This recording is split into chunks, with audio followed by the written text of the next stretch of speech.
Welcome to One Symphony, a podcast that explores classical music's relevance in our modern lives.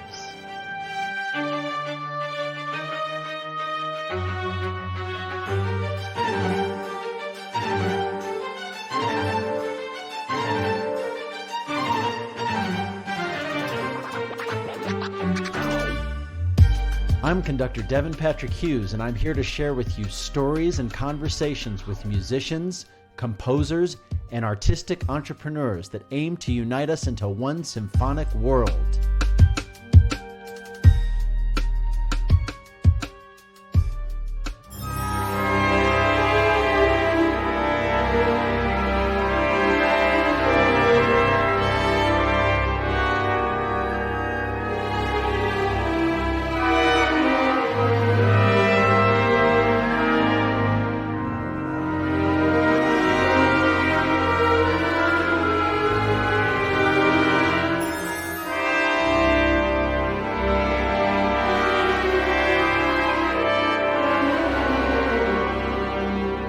Tõnu Kõrvits is an Estonian composer whose music has been performed the world over.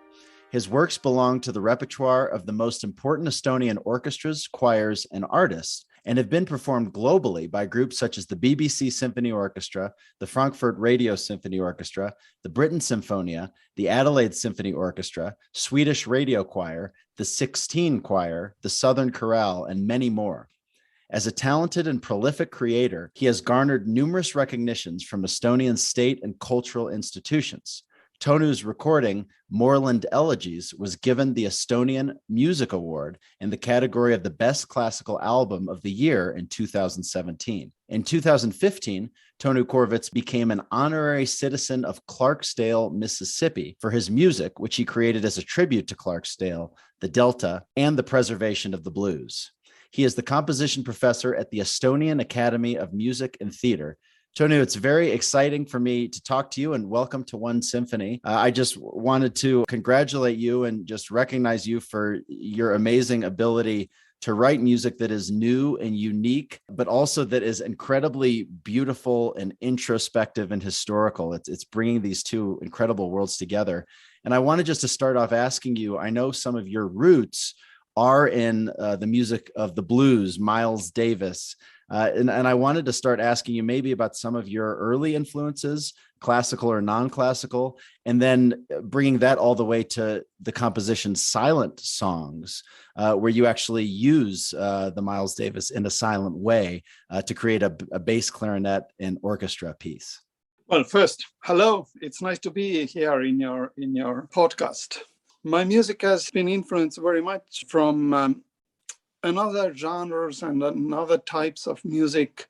So I grew up listening to pop and rock music, which my parents listened very much. I remember growing up the recordings of Motown and Bee Gees and this kind of things. They were played every day here at my home, and we had this old-fashioned reel-to-reel player, which sounded pretty cool. So it has influenced me very much, and actually I'm very thankful for my background because, I didn't study just classical music, but my heart was everywhere, and my favorite music actually lies in every type of music and every different genre. So as you said, I like Miles Davis very much. Well, who wouldn't? And his legendary records like Kind of Blue, and especially In a Silent Way, which is my favorite album of him. So I think his approach and this kind of modal melodic thinking has influenced me very much. And of course, another thing is color in music, which is very important to me. And when I say color, I don't mean just the timbre of an instrument. I mean actually everything, like a rhythm can be a pattern of a color, or not speaking about harmony, which has this kind of overtones which create certain imaginative colors. So this all is very important for me.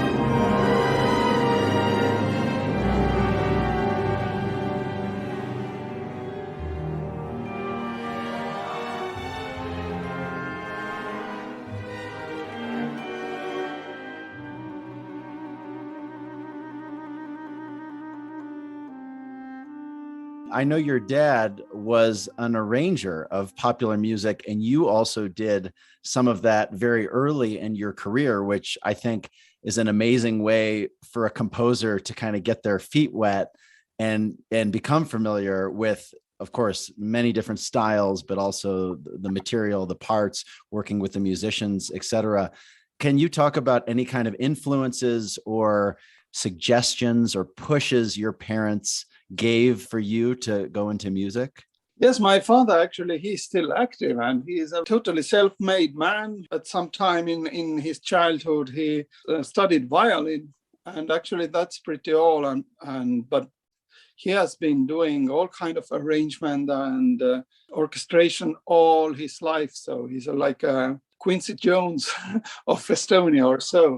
So of course he has taught me very much, and I think thanks to him also I have worked with very many pop and rock musicians here in Estonia, and I'm very thankful for this opportunity because, this is a totally different experience. Sometimes these musicians who are very original and talented, sometimes they, for example, can't read the musical score, but it's okay. They have another abilities. They have maybe better memory thanks for this, and more freedom, maybe how to sing something or play something.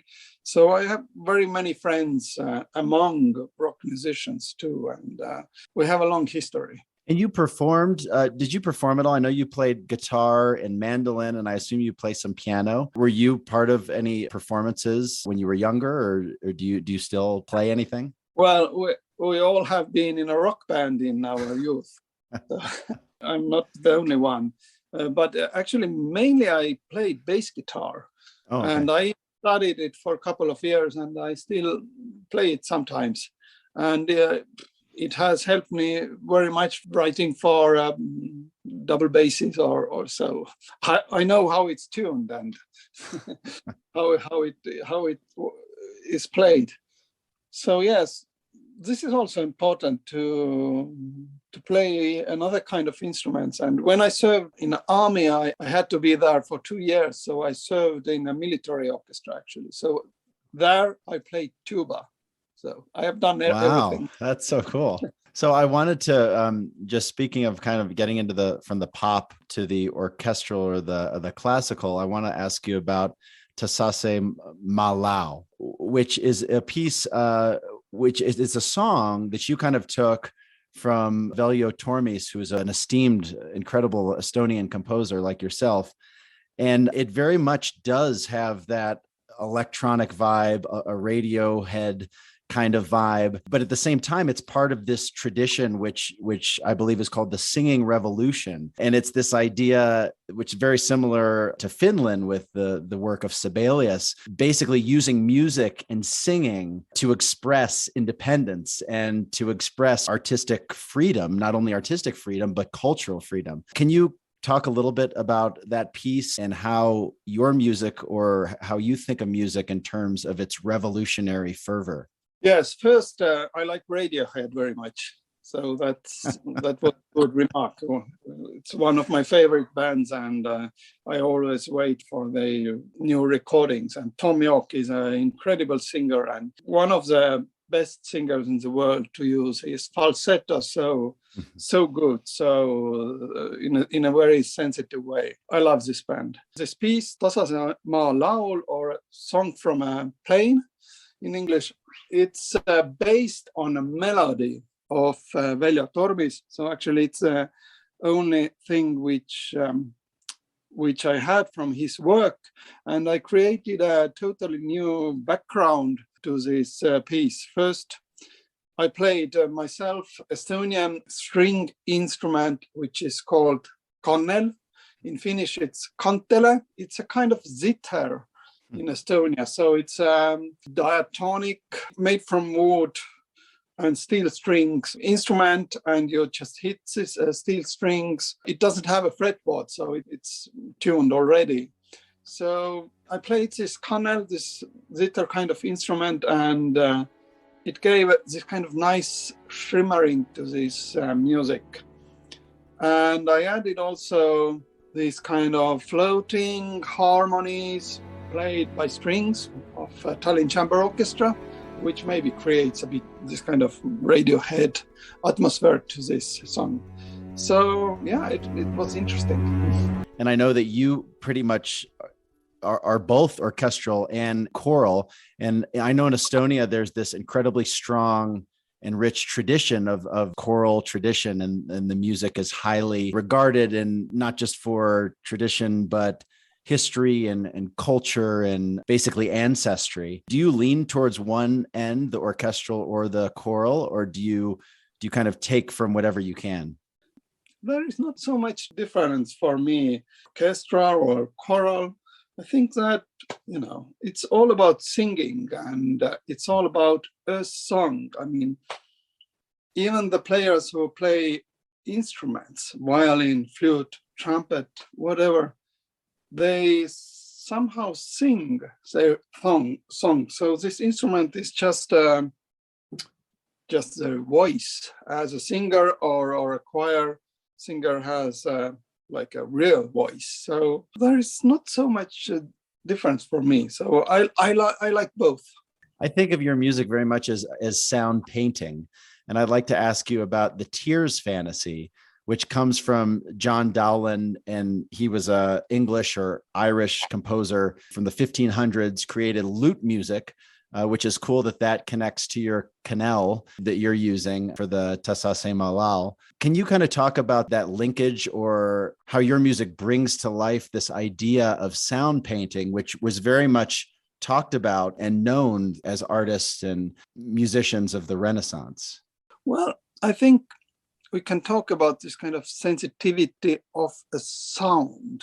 And sound can be a sound of a single instrument. It can be also a sound of a group of instruments. It can be a harmony. And as I already mentioned in the beginning, this all creates a kind of colorful musical world. And this is pretty cool. I always liked this, and I always actually liked composers to whom this is important, starting from Debussy and Ravel, and you mentioned Sibelius in a different way, Japanese composer Toru Takemitsu, and this is an endless story. But sound painting, this phrase also actually contains something which is not musical. I mean, painting, this is a poetic phrase you can use talking about music, but it's not really connected to music. And actually, it's a good phrase because it explains this, that, for example, my music, it's so much influenced about everything, actually. I like poetry, I like nature. Here in Estonia, we have such cool and interesting nature. Can you believe we have all 4 seasons? So we have like a real winter now. It's still snow outside. Well, a bit less than in January, but it's cold. It's really freezing now. But in June or July, it can be extremely hot, almost as hot as in Mississippi. And also, movies, paintings, theater. This all influenced me. I'm inside of this everything, and I'm always been curious about all these things. So it's not just music, but it's something more, and you can call it, I don't know, culture or whatever. It doesn't matter.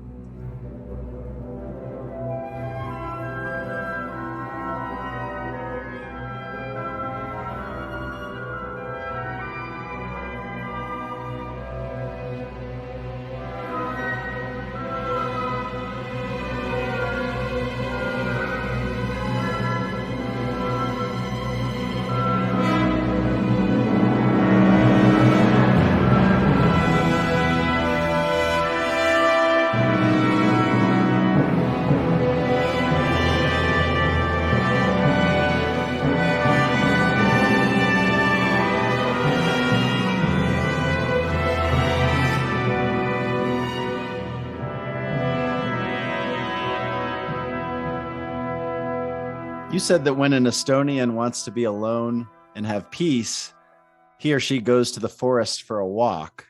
I'd like to ask you about one of those elements that you were talking about, which is the nature aspect for your hymns to the Nordic Lights. The Nordic Lights is probably something that you get to experience fairly frequently. It's particles from the sun hitting the atmosphere and turning into colors depending on the amount of oxygen or nitrogen. And we can talk about that scientifically now, but for so many generations, our ancestors saw those as some kind of sign, as some kind of spiritual meaning to guide their lives or to give them messages. Can you talk about maybe what you incorporated into your hymns to the Nordic Lights in terms of our longtime connection or worship to or deference to Mother Nature? Yeah, so we do see the Northern Lights here in Estonia, but not so often as in Finland, which is more far away in the north. But yeah, we do see it. And actually, on the cover of the album, which is called the same, the hymns to the Nordic Lights, there is a beautiful photo of the Nordic Lights and also very old ruins of old lighthouse, which is here in Estonia on the northern coast in Paldiski. It's a very special light. It's kind of greenish, and it doesn't stand still, this light. It's somehow it has a life inside. It's one of the most beautiful things I think you can see in the nature. So my piece is about this picture in the nature, but I don't know how to explain it. It's not just about creating in music the Northern Lights, which is maybe too easy. It's about a human, a man or a woman who is watching this Northern Light. And it's about their eyes or the reflection of the Northern Lights in their eyes. So I can't explain it better, but I hope it helps.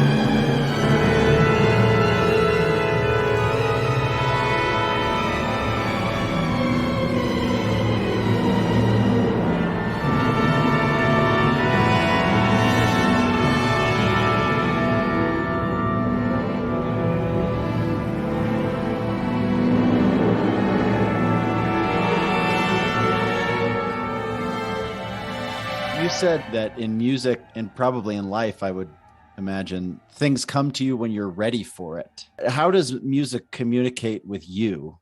It communicates with me every day, I think, in a different way.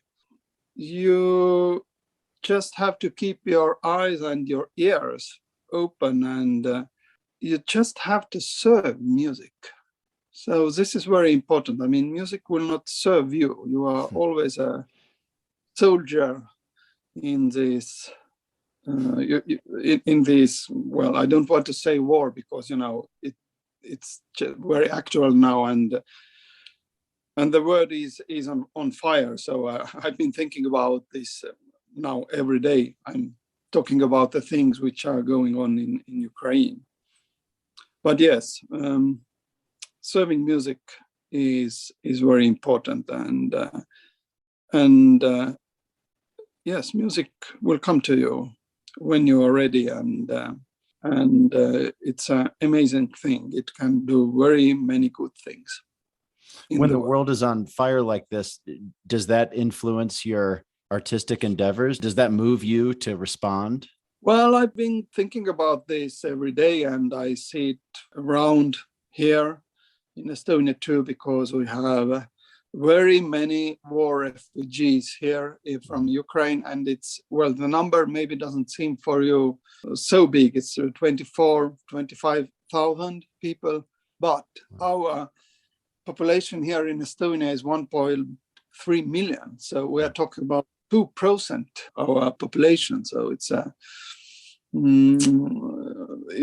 a terrible thing that these poor people have been through, and that they had to left their homes. And we have been trying to help them as much as we can.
You seem to focus on this idea of elegy, but in the sense of not necessarily the downtrodden aspects of the elegy, but more of the hopeful parts of it. And I wanted to ask you about Elegies of Tule. Tule is what the Greeks and the Romans thought was the northernmost part of the world at that time. And you probably know more about this. It was supposedly an island of Estonia. So you have the Elegies of Tule. Can you talk a little bit about connecting us with the past and sort of the historical and mythological implications that music can have, and in particular, the Elegies of Tule?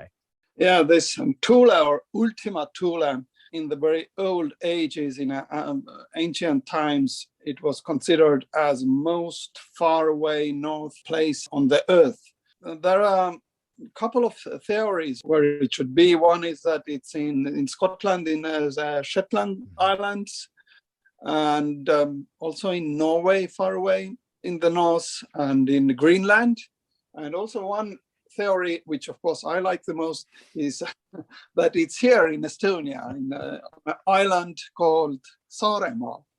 And actually there is a big hole in the ground, the size of a little lake, and there was like 1500 years ago a star fell there, which made the hole and this little lake. So it's considered that this thing left an enormous kind of influence and mark in the spirit of Estonians, because they saw actually two suns together in the sky. And can you imagine, like, well, even we would be frightened, but the people in the old ages, they probably, for them it's like they never will forget it. So there were two suns. And I have very many cycles which are somehow connected to this story, and I've called them like Tule elegies, which I have for strings, or patterns of Tule, which I have a piece for a string quartet, or Tule songs for flute and piano, and for trumpet and piano, and so on. This is somehow, this subject has come into my music, and I think it's a very cool subject. I liked it very much. It's connected to this Nordic spirit here, and it's something mystical too, and it's about everything.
I'd like to also ask about the Moorland Elegies, where you worked with Doris Kareva, but it was also based on the work of Emily Bronte. Can you talk a little bit about this idea that you're going for, kind of capturing the spirit of this poetry, obviously the loneliness, but also sort of the imaginatory, dreamlike qualities that come up here? Yeah, that's true. I love her poetry very much. Emily Bronte, poet who actually lived a very short life, and she was not very happy in her life. And the only thing she probably had in her life which made her happy was her poetry, the books, the reading. And his poetry, first, it sounds so good. It's good to sing out these words. And she's very brave. And she's very, how would I say, it's, of course, it has other qualities too, like melancholy and, as you mentioned, loneliness. It's in a somewhere very bluesy, this poetry, but it also has this kind of chaotic darkness, if I can say so. So it's she's very interesting. I love her works very much.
You have kind of firsthand experience with the blues, and you spent a lot of time in the South. Can you talk about maybe why the music of the blues and everything that came out of it over the past next 100 years has such universal appeal? Well, maybe it's not only the blues. If we look to Portuguese fado, or if we look to French chanson, or Russian romance. Yeah, it's an endless story in music. And American blues. This all has a quality which is very human. It has a desire of something, and sometimes you don't even know what that, it's like in a blues song that I woke up this morning and, I was sad. Why? Everything, is fine, sun is shining, but why it's so? So it's about this kind of word, unexplainable desire, and it's everywhere. It's inside of every human. So I think this is, it connects us. You talk about a deeper connection, bringing together kind of performers and composers. And I just wanted to ask you, there was an instance where you got to enter the hall with the musicians of the Estonian Chamber Orchestra. And it's interesting because I thought about that, and when the orchestra players march out, the composer is usually not with them unless they're the conductor or something like that, which is rare these days. Can you maybe provide some suggestions or insight into how we can connect more our composers, not only with our musicians, but our composers with our audiences? Well, it's an interesting subject because, sometimes a composer is just a very lonely composer, and he needs interprets or players and singers just do what I've written down and just, don't ask anything, do what's in the score. Well, but I always thought that the players and the singers, they are actually composer's best friend. What would I do without them? It's like Robinson Crusoe on a lonely island. I mean, even he wanted to have his Friday. So you are not alone in this music. I mean, you are alone when you compose it, and sometimes it is hard, but you all together serve music, and this is cool.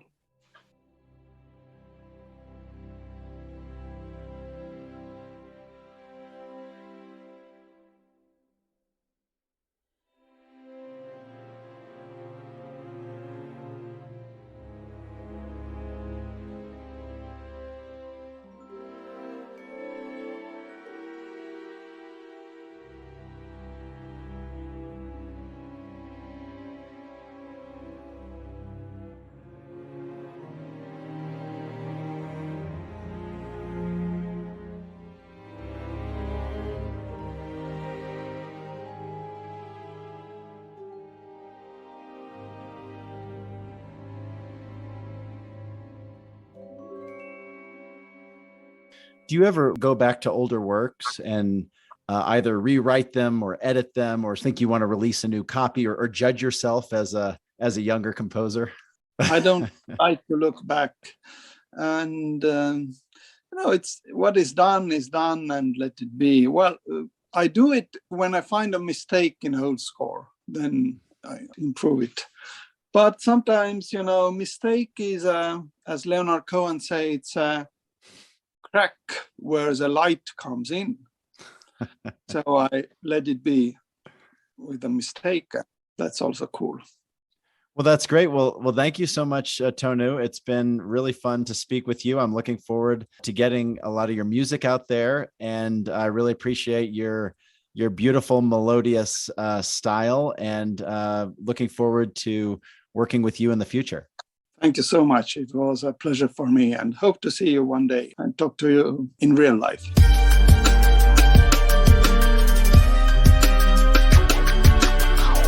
Thank you for joining us on One Symphony, and thanks to Tõnu Kõrvits for sharing his music and insights.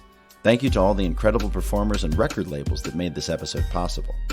Hymns to the Nordic Lights, Silent Songs, Tears Fantasy, and Elegies of Tule were performed by the Estonian National Symphony Orchestra, conducted by Riso Just on the Ondine label. Tasase Maa Lao was performed by Kadri Moorland, Tõnu Kõrvits, and the Tallinn Chamber Orchestra on ECM Records and Deutsche Grammophon. Moorland Elegies was performed by Mariana Perna, the Estonian Philharmonic Chamber Choir, and the Tallinn Chamber Orchestra, conducted by Risto Just. You can check out the music of Tõnu Kõrvits wherever you listen to your music, and online at www.emic.ee/Tõnu-Kõrvits. You can always find more info at onesymphony.org, including a virtual tip jar if you'd like to support the show. Thank you to John and Christina and Jacob and Owen for making this show possible. Please feel free to rate, review, or share the show.